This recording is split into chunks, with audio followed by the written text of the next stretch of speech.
Perkenalkan, nama saya Haryono dari SMA Ma'arif NU1 Kemeranjen, Kabupaten Banyumas, mahasiswa PPG dalam jabatan Universitas Negeri Semarang. Assalamualaikum warahmatullahi wabarakatuh. Waalaikumsalam warahmatullahi wabarakatuh. Sehat semua anak-anak? Alhamdulillah. Alhamdulillah. Hari ini yang belum hadir siapa ini ya? Anis kemana ini Anis? Sakit, Pak. Oh, masih sakit ya? Udah dijenguk belum itu? Belum, Pak. Kan protokol kesehatan COVID. Untuk mengawali kegiatan pembelajaran pagi hari ini, silahkan salah satu memimpin doa. Ya, mari untuk memulai kegiatan hari ini kita berdoa dimulai. Doa selesai. Terima kasih Mbak Rima karena telah memimpin doa. Alhamdulillah untuk pagi hari ini kita masih diberi kesempatan untuk pembelajaran jarak jauh dalam kondisi yang sehat. Jangan lupa untuk terus melaksanakan protokol kesehatan ketika berada di manapun. Jaga selalu atau laksanakan selalu protokol kesehatan, menggunakan masker, cuci tangan, jaga kebersihan itu ya. Kita terapkan protokol kesehatan dimanapun kita berada. Pembelajaran hari ini kita lakukan secara daring. Sudah disiapkan kuotanya, sarana dan prasarannya yang lain sudah disiapkan ya. Ya, Pak. Sudah. Bantuan kuota dari sekolah kemarin silakan dipakai. Suara saya bisa didengar dengan jelas?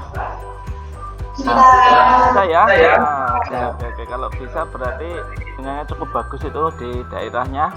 1 minggu kemarin daerah kita dilanda hujan deras dan beberapa di daerah kita di pemukiman atau rumah kita ada yang terendam banjir ya. Tapi tetap semangat walaupun dalam keadaan banjir, tetap semangat ya anak-anak ya. Tetap semangat dalam mengikuti pembelajaran, tetap semangat untuk terus belajar. Oke, pertemuan terakhir kemarin kita sudah membahas tentang order reaksi dan hukum laju reaksi. Ada yang mau mereview kembali apa itu laju reaksi? Silakan.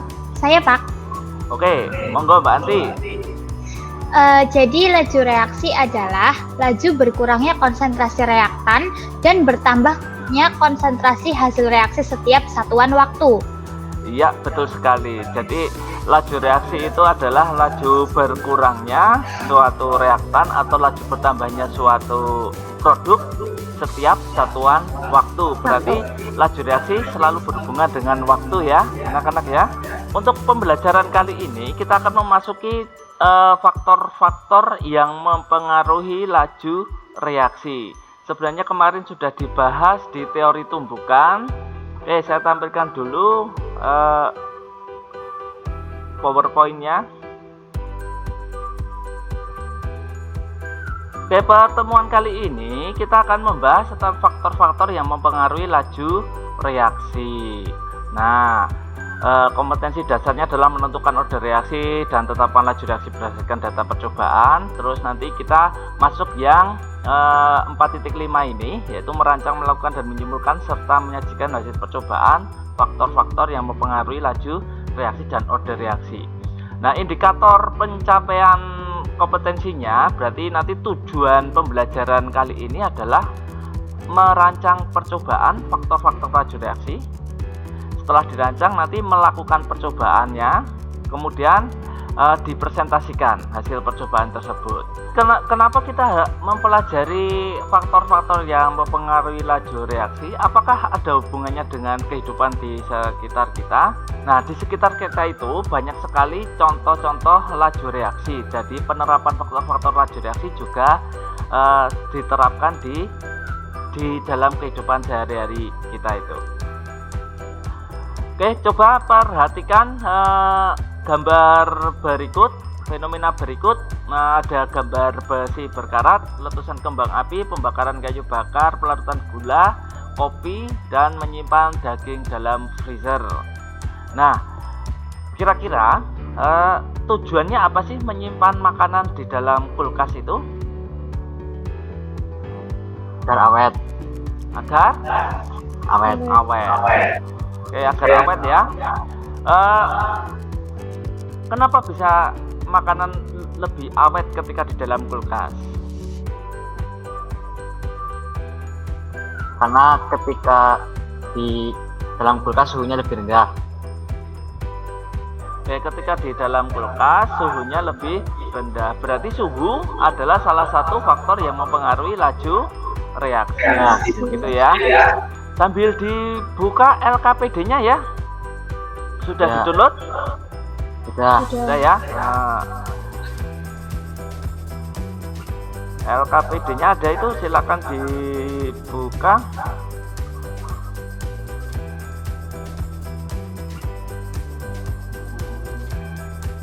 Oke, pada kedua gambar ini nanti di sini ada kolom ini.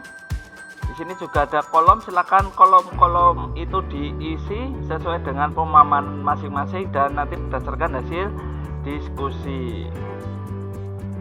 Oke, dari kedua gelas atau gambar gelas ini, kalau kita perhatikan di gelas A dan gelas B itu direaksikan senyawa yang sama, yaitu asam cuka dengan cangkang telur. Tetapi pada gelas B warna coklat itu sudah mulai muncul dari kulit telur. Ini kira-kira apa penyebabnya ini?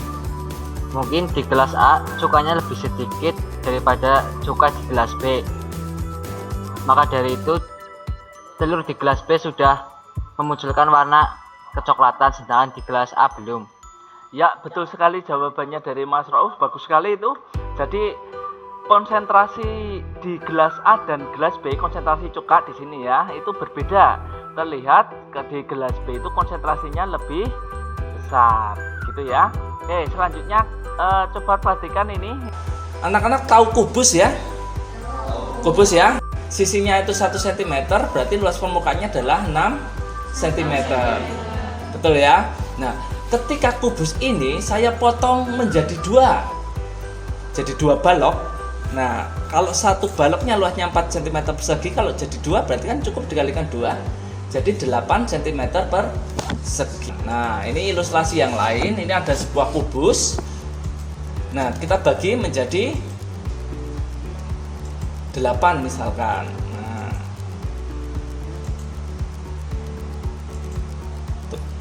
satu kubus dibagi menjadi 8 kubus. Luas permukaan satu kubus dengan panjang 1 cm adalah 6S persegi. Dengan panjang sisi 1,5 cm berarti 6S kuadrat, ketemunya 1,5 cm persegi. Jumlah kubusnya ada berapa? Ada 8. Berarti total semuanya adalah 8 kali luas permukaan satu kubus, sama dengan 12 cm persegi. Oke, perhatikan gambar teh di sini. Ketika kita menyeduh teh pakai 2 gelas, gelas satu menggunakan teh tubruk, gelas yang lain menggunakan teh celup. Kira-kira manakah yang lebih cepat larutnya? Ada yang mau memberi pendapat? Silakan. Ya Pak, menurut saya karena luas permukaan dari teh celup itu lebih besar daripada luas permukaan dari teh tubruk. Ya, tepat sekali jawabannya dari Mas Oji. Ini karena luas permukaan dari teh celup itu lebih besar daripada luas permukaan dari teh tubruk. Oke, selanjutnya, ketika kita membuat kopi, air yang digunakan untuk menyeduh itu biasanya air panas apa air dingin itu? Air panas. Air panas ya. Nah, laju reaksi semakin cepat karena energi kinetik partikel semakin cepat, sehingga tumpukan partikel antar bereaksi itu juga semakin efektif menghasilkan produk atau hasil reaksi. Nah, pada suhu yang tinggi, energi kinetik itu akan semakin tinggi juga. Jadi akan dihasilkan energi yang besar, energi kinetik yang lebih besar, dan kemungkinan terjadi tumbukan juga lebih besar. Jadi dengan demikian semakin tinggi suhu suatu reaksi maka semakin cepat laju reaksinya. Sudah pernah membeli ikan di pasar? Sudah. Coba perhatikan gambar berikut ini, gambar ikan yang ada di pasar. Gambar satu itu ikan di udara bebas, yang gambar dua ikannya ditaruh di atas es batu. Nah, manakah yang lebih cepat membusuk? Ikan di udara bebas. Ikan di udara bebas. Kenapa? Ya salah satu coba ya mengungkapkan kenapa ini. Ya karena suhu di gambar pertama lebih besar dibandingkan suhu di gambar kedua, sehingga ikan di gambar pertama lebih cepat membusuk dibanding ikan di gambar kedua. Ya berarti suhu berpengaruh terhadap laju reaksi ya. Iya. Semakin tinggi suhunya, Semakin cepat laju reaksi. nah itu nanti diisikan di LKPD, jangan lupa. Nah sekarang coba perhatikan gambar berikut ini. Jika kita perhatikan di gambar tersebut ada terowongan yang dikenal dengan Susan Tunnel atau lebih dikenal dengan Snow Mountain Tunnel. Ini adalah terowongan yang menembus perut gunung dan terpanjang kedua di Asia. Ya, ini menghubungkan kota Taipei menuju ke Yilan sepanjang 12,9 km. Nah, dulu sebelum ada terowongan ini, informasinya perjalanan dari Taipei ke Yilan itu menempuh waktu 2-3 jam. Bahkan ada yang lebih. Setelah terowongan ini dibangun, nah jarak tempuhnya menjadi 1 jam. Itu lebih cepat apa lebih lambat itu? Cepat. Cepat ya. Ya. Nah, coba kita hubungkan dengan katalis itu sebagai ilustrasi saja. Adanya katalis itu akan menurunkan energi aktivasi. Oke, selanjutnya, tahukah kamu pada industri pembuatan roti sering digunakan ragi sebagai pengembang roti. Nah, ragi roti itu mengandung khamir atau bakteri Saccharomyces cerevisiae. Fungsi bakteri ini sebagai apa di dalam industri roti? Ada yang mau mengungkapkan pendapatnya? Sebagai katalis yang mempercepat laju reaksi. Ya, betul sekali. Dari fenomena atau gambar yang sudah kita bahas tadi, dapat disimpulkan bahwa faktor-faktor yang mempengaruhi laju reaksi itu ada konsentrasi, luas permukaan, suhu, katalis, dan tekanan. Nah, korelasinya bagaimana? Semakin besar konsentrasi reaksi, maka laju reaksinya semakin besar. Begitu juga dengan luas permukaan. Semakin besar luas permukaan, semakin besar laju reaksinya.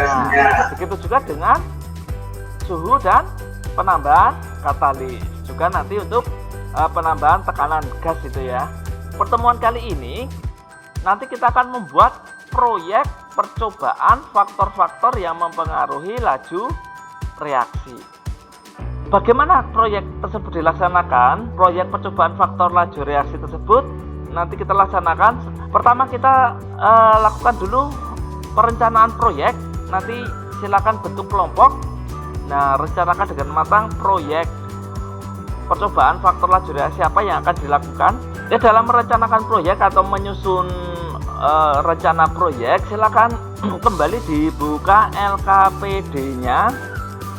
Nah, silakan di LKPD ini sudah ada panduannya, silakan diikuti. Nanti di sini dituliskan untuk sebagai laporan, tuliskan anggota kelompok. Di sini ada titik-titik di sini, nanti diisi saja. Nah, dalam kelompok satu orang itu hanya melaksanakan satu percobaan. Nah, contoh di sini adalah kelompok A, itu anggotanya siapa saja. Si A melaksanakan yang faktor konsentrasi. Kenapa hanya satu percobaan? Karena kita belum boleh berkumpul ya, kita masih melaksanakan social distancing. Jadi itu sebagai protokol kesehatan juga dalam penanganan COVID-19 ya, kita tidak boleh berkerumun. Oke, jadi nanti satu orang melaksanakan satu percobaan. Di sini ada konsentrasi luas permukaan, suhu, katalis. Nanti kalau ada yang sanggup tekanan ya dicoba saja. Nanti siapa yang terlibat di sini dituliskan. Kemudian nanti menyusun jadwal, silakan jadwal disusun. Di sini sudah ada acuannya. Silakan gunakan acuan ini dalam berdiskusi nanti. Nah, monitoring perkembangan proyek, nanti silakan melaporkan perkembangan proyek, dilaporkan ke saya. Baik bisa berupa foto, bisa berupa video, atau catatan-catatan melalui Google Classroom bisa, email boleh, atau WhatsApp juga boleh. Nanti akan saya tanggapi, termasuk kendala ya, termasuk terkendala di mana silakan sampaikan saja, nanti akan saya tanggapi. Minggu depan kita akan melakukan uji hasil, yaitu dengan presentasi, saling menanggapi dan diskusi. Kemudian melakukan evaluasi atau perbaikan diri dan tim atau kelompok, perbaikan kegiatan dan perbaikan proses. Di akhir pembelajaran nanti kita adakan refleksi atau kesimpulan, catat materi yang penting, dan kita lakukan tes formatif nanti di akhir pembelajaran. Sampai sini ada yang mau ditanyakan? Ya, cukup jelas ya. Oke, kalau cukup jelas, silakan sekarang mulai dibentuk kelompok. Saya kasih waktu 15 menit untuk membentuk kelompok. Silakan berdiskusi membentuk kelompok. Kemudian dilanjutkan dengan perencanaan proyeknya. Oke, saya kasih waktu 15 menit.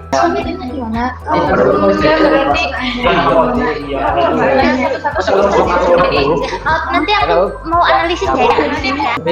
Oh iya, terus nanti mau bahas reaksi ini sama seperti benar biar satu hari terjadi. Metode juga ya. Sudah dapat kelompok semua ya, anak-anak? Kalau sudah, nanti silakan dilanjutkan untuk berdiskusi secara kelompok. Rencanakan proyek atau percobaan apa yang mau dilaksanakan, pembagian tugas di situ juga. Jangan lupa tetap panduannya adalah LKPD yang ada di Google Classroom. Itu silakan digunakan sebagai acuan dalam diskusi. Oke, siapkan besok presentasi ya. Jadi silakan nanti setelah ini pulang, lakukan percobaan di rumah masing-masing. Besok langsung kita presentasikan. Oke? Siap ya. Siap. Terima kasih untuk pertemuan hari ini, saya cukupkan. Silakan langsung nanti melaksanakan percobaannya. Diskusi kelompok terus melaksanakan percobaan. Minggu depan kita lakukan presentasi.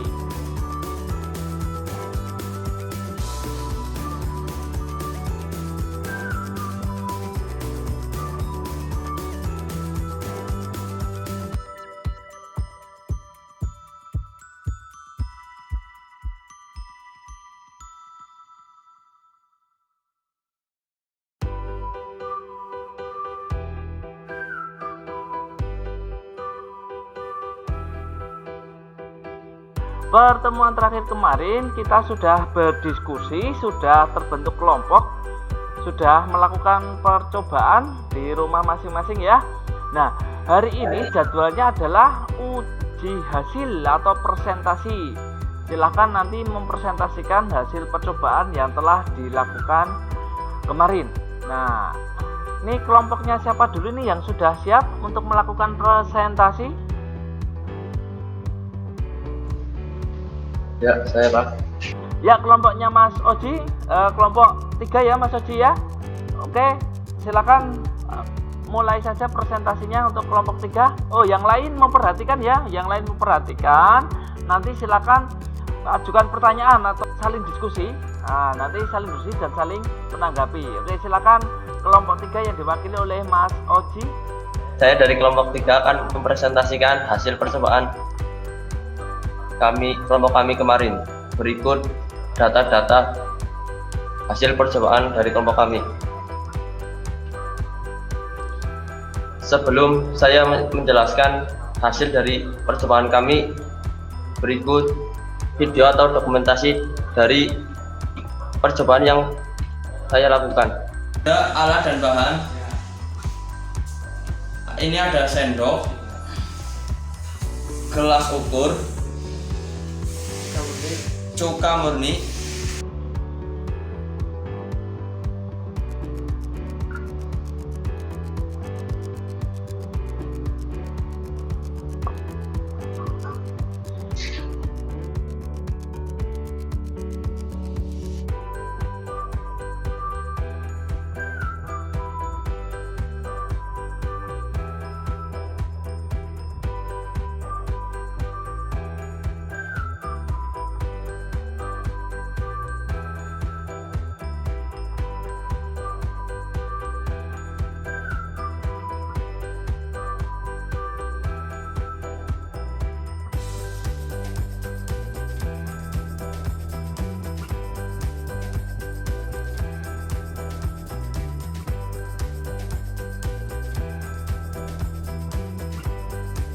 Sekarang saya akan membahas atau menjelaskan data-data hasil dari percobaan yang saya lakukan.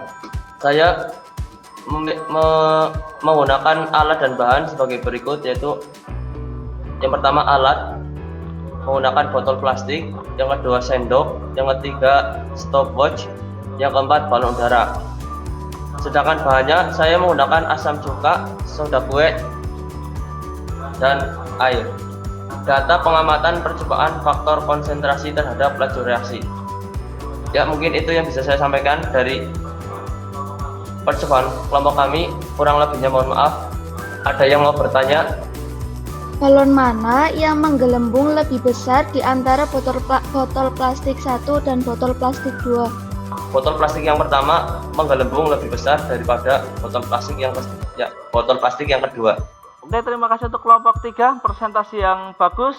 Selanjutnya kelompoknya yang sudah siap lagi, kelompoknya siapa ini? Ya, Assalamualaikum warahmatullahi wabarakatuh.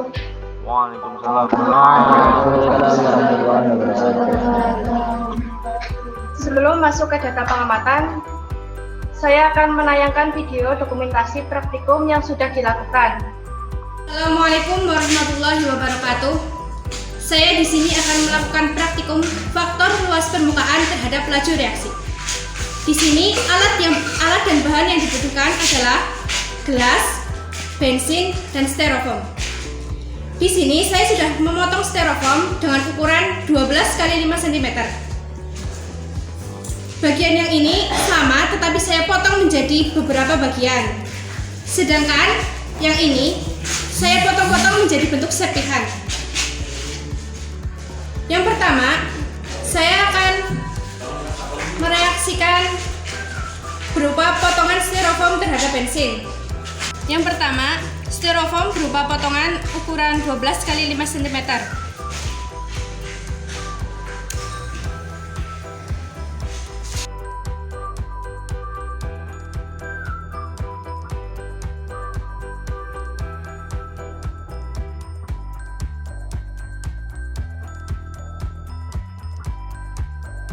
Yang kedua, styrofoam berupa kepingan.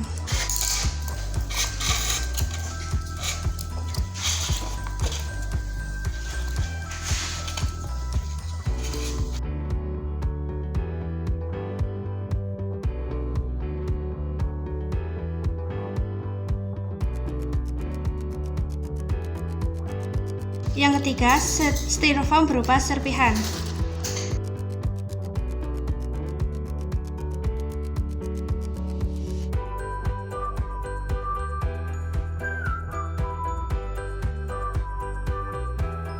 Jadi, dari uji coba tersebut dapat disimpulkan bahwa semakin besar luas permukaan, maka laju reaksi yang dihasilkan semakin cepat. Berdasarkan video tersebut, dapat dihasilkan data percobaan faktor luas permukaan terhadap laju reaksi. Ya, ini adalah data percobaan faktor luas permukaan terhadap laju reaksi. Saya melakukan 3 percobaan. Percobaan pertama, bentuk styrofoam potongan dengan volume bensin 60 ml, perubahan warna yang terjadi biru memudar, dan waktu yang dibutuhkan 25,3 detik. Percobaan kedua, bentuk styrofoam kepingan, bensin 60 ml, warna biru memudar, waktu yang dibutuhkan 20 detik. Setelah percobaan ketiga, bentuk styrofoam adalah serpihan, bensin 60 ml, perubahan warna biru memudar, dan waktu yang dibutuhkan adalah 11,2 detik. Dapat disimpulkan bahwa semakin besar luas permukaan, maka laju reaksi semakin cepat. Demikian presentasi dari kelompok kami. Ada yang ditanyakan? Ya, saya ingin, Ya, silakan. apakah berat ketiga styrofoam itu berbeda?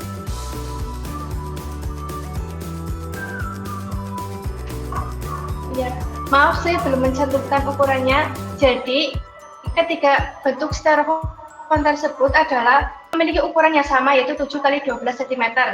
Oke, terima kasih Mbak Marini karena sudah mempresentasikan percobaan yang luar biasa. Selanjutnya kelompoknya siapa ini yang sudah siap lagi? Saya Pak, dari kelompok 2. Oke, silakan kelompok 2, langsung dimulai saja. Assalamualaikum warahmatullahi wabarakatuh. Waalaikumsalam warahmatullahi wabarakatuh. Saya dari perwakilan kelompok 2 ingin mempresentasikan hasil percobaan kami kemarin. Berikut dokumentasi dari percobaan kemarin. Assalamualaikum warahmatullahi wabarakatuh. Saya Arif Anda. Saya di sini akan melakukan eksperimen atau percobaan faktor suhu terhadap laju reaksi. Pertama-tama kita masukkan gula 1,5 lah ya, setengah sendok, sama takarannya. Lalu masukkan teh celup dan masukkan air dingin serta dihitung waktunya.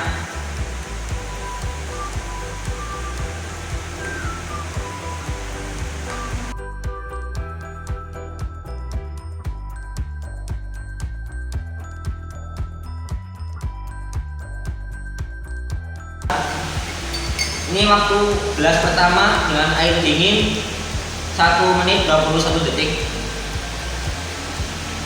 Sekarang kita melakukan percobaan pada gelas kedua. Kita masukkan teh celup, terus air panas dengan takaran yang sama.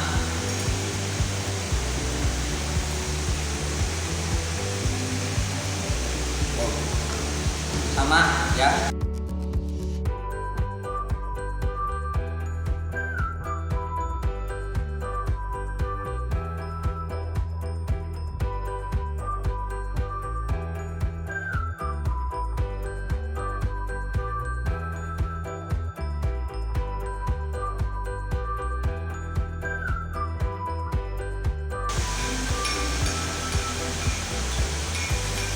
Sudah larut, ini butuhkan waktu 30 detik. Kesimpulannya, semakin tinggi suhunya semakin cepat laju reaksinya. Sekian dari saya, bila ada salah saya mohon maaf. Wassalamualaikum warahmatullahi wabarakatuh.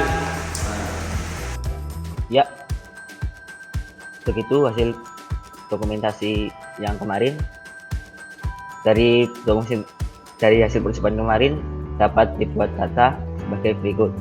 Pengaruh suhu terhadap laju reaksi.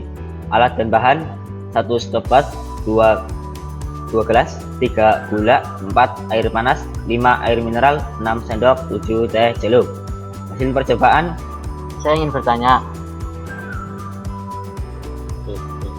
Ya, silakan. Itu dua percobaan itu dari masing-masing gelas suhunya berapa? Yan. Terima kasih. Langsung saja saya jawab. Karena saya melakukan percobaannya di rumah, jadi nggak ada termometer, saya hanya melakukan 2 percobaan. Oke, kelompok selanjutnya yang mau presentasi siapa ya? Kelompoknya siapa ini? Ya Pak. Ya silakan, kelompoknya Mas Abdurrauf. Sebelum Assalamualaikum warahmatullahi wabarakatuh. Waalaikumsalam warahmatullahi wabarakatuh. Sebelum saya mempresentasikan data dari hasil percobaan kelompok saya akan berikut adalah dokumentasi dari percobaan tersebut. Kali ini saya akan mempresentasikan tentang katalis yang mempengaruhi laju reaksi. Alat yang bahannya yaitu meliputi H2O2 atau hidrogen peroksida 3%, ada 2 buah gelas, ada kentang, potongan kentang, juga. Pertama, saya masukkan H2O2 ke 2 gelas tersebut dengan volume yang sama.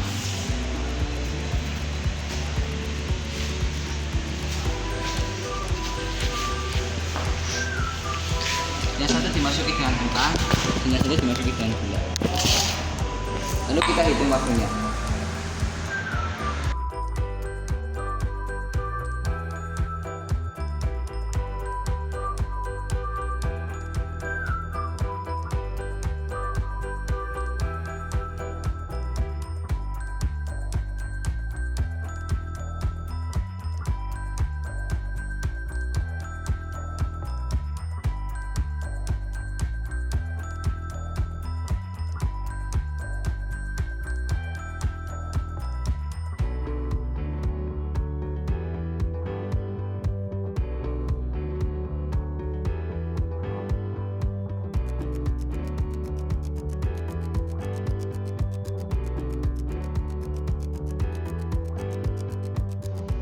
Berikut adalah data dari hasil percobaan yang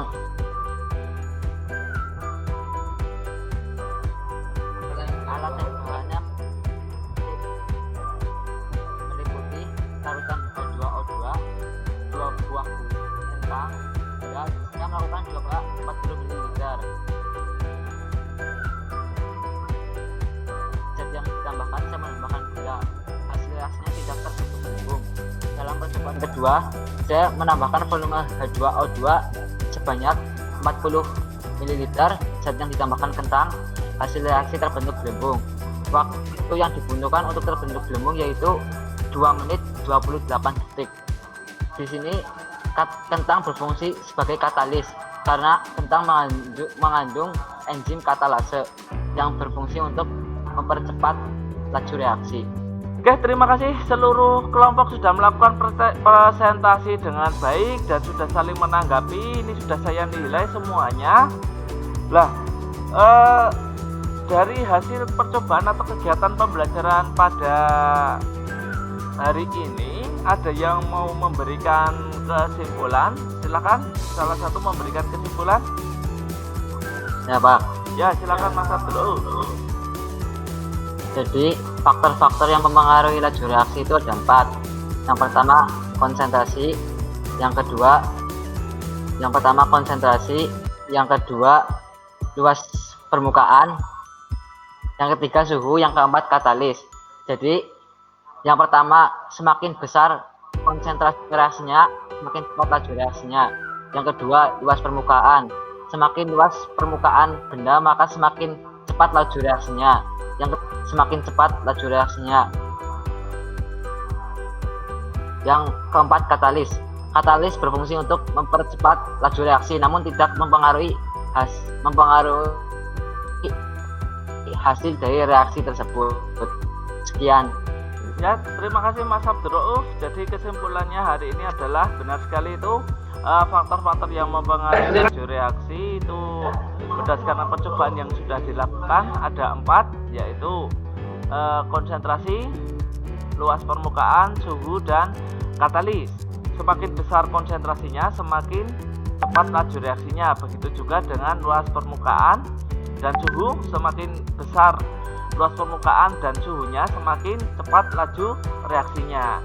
Penambahan katalis yang tepat juga dapat mempercepat laju reaksi. Persiapan untuk pertemuan selanjutnya kita akan masuk ke materi kesetimbangan kimia. Tapi sebelum itu besok sudah pelaksanaan penilaian akhir semester. Belajar yang rajin semoga nilainya mendapat nilai yang baik. Nah, di bagian tes formatif silakan untuk kerjakan tes formatif yang faktor-faktor laju reaksi. Silakan, itu ada linknya, dibuka, dikerjakan. Saya kasih waktu 15 menit untuk mengerjakannya.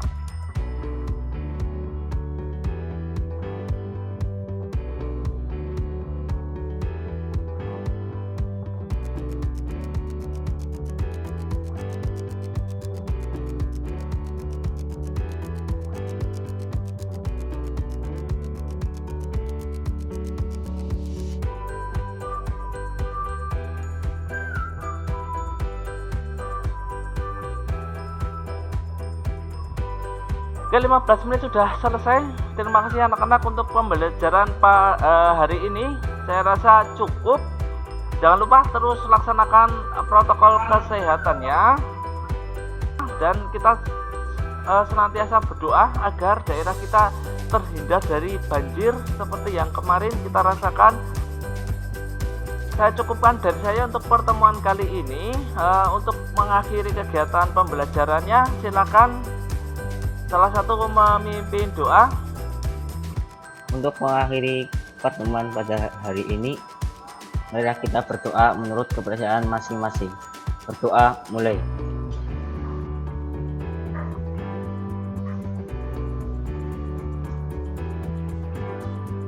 Doa selesai.